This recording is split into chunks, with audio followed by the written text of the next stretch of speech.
Well, it's story time. I'm going to tell you a sad, depressing story. There once was a guy, let's call him Stuart. Anyway, this guy Stuart inherited a sandwich that had been sitting inside the toilet for 19 years.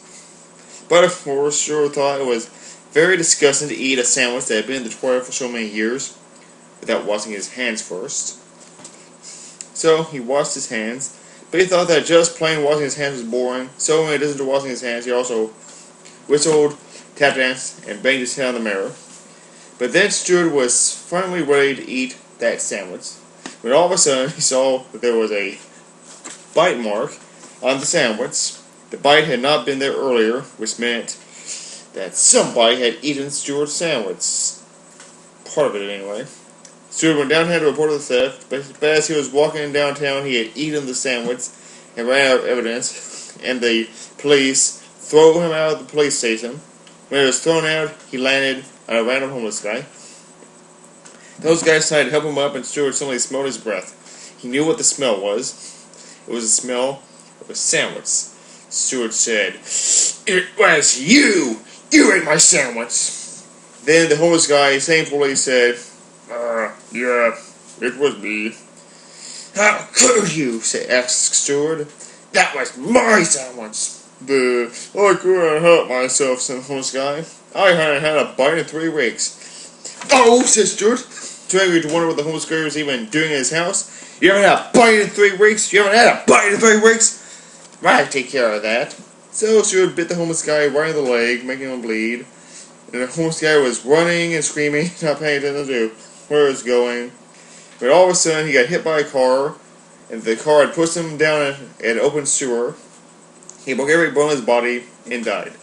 Stuart then felt like a real man. He felt like such a man he needed to do something to celebrate. So he went to Toys R Us to buy some pink underwear. So he went to pick up some pink underwear and went to buy it. But as he was about to get in line, he saw the clock. He realized something terrible had happened. Something just as bad as having a sandwich eaten by someone else. He realized that he missed Sesame Street. So he screamed for 3-4 hours without taking a breath. His tummy then started to growl, so he started to leave the store and get some donuts. But then he realized that the store had closed while he was screaming, and it was locked in. So he had to open up an air vent and crawl out. So he crawled out of the air vent, and when he got out, he went downtown to the donut shop, ready to buy some donuts. He was more ready than ever. But when he got there, the clerk had told him that the only flavors the store had left were sauerkraut and birth control pills. Stuart had groaned and cringed in disgust, but then decided to take the birth control pill flavored donuts. He bought 23 of them. He then went to a table, facing the wall, and started eating.